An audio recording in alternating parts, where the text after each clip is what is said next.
Some people think that intelligence is the crowning achievement of evolution. Well, if that's true, there should be more intelligent creatures on the planet Earth, but to the best of our knowledge, we're the only ones.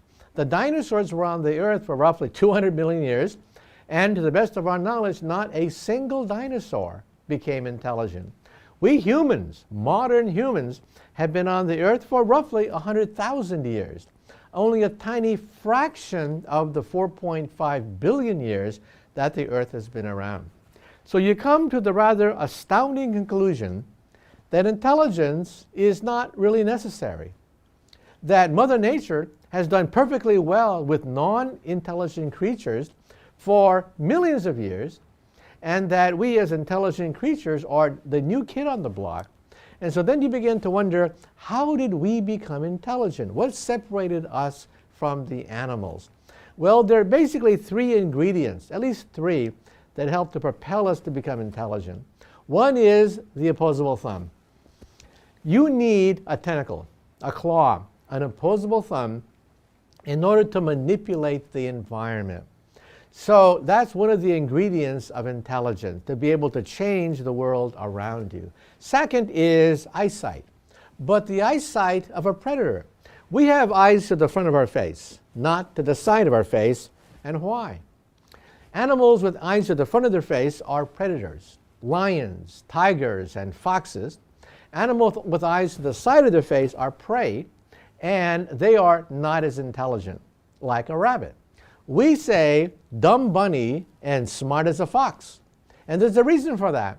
Because the fox is a predator, it has to learn how to ambush. It has to learn how to have stealth, camouflage. It has to psych out the enemy and anticipate the motion of the enemy, that is, its prey. If you're a dumb bunny, all you have to do is run. And the third basic ingredient is language, because you have to be able to communicate your knowledge to the next generation. And to the best of our knowledge, animals do not communicate knowledge to their offspring other than by simply communicating certain primitive motions. There's no book, there's no language, there's no culture by which animals can communicate their knowledge to the next generation.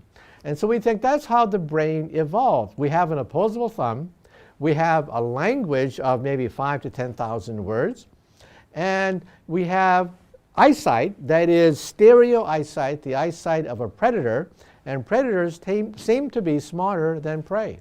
And then you ask another question. How many animals on the earth satisfy these three basic ingredients?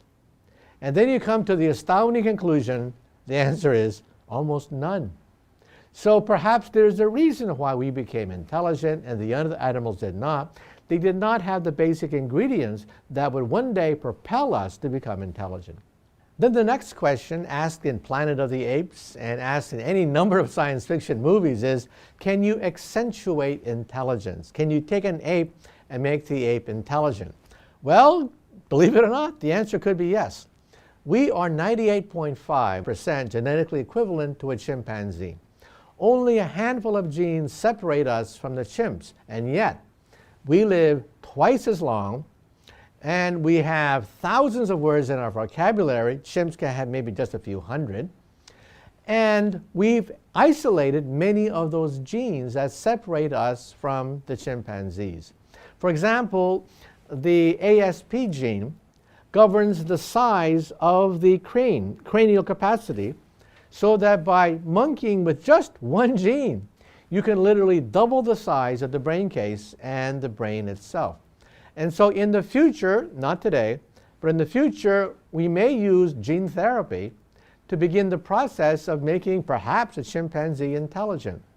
We know the genes that will increase the size of the brain. We've isolated now the genes that give you manual dexterity, by which you can make tools. We have found the genes which give you the ability to articulate thousands of words. And so it may be possible to tinker with the genome of a chimpanzee so that they have a larger brain case, they have better manual dexterity, and they have the ability to articulate a larger vocabulary. But then what do you get? You get a primate that looks very similar to a human. And so my personal attitude is, why bother? We already have humans, just look outside the door. So why bother to manipulate a chimpanzee? Because as you make a chimpanzee more and more intelligent, it becomes more and more human-like, with a vocabulary, with vocal cords, with manual dexterity, with a larger brain case, and a spine to support a larger brain case. That's called a human.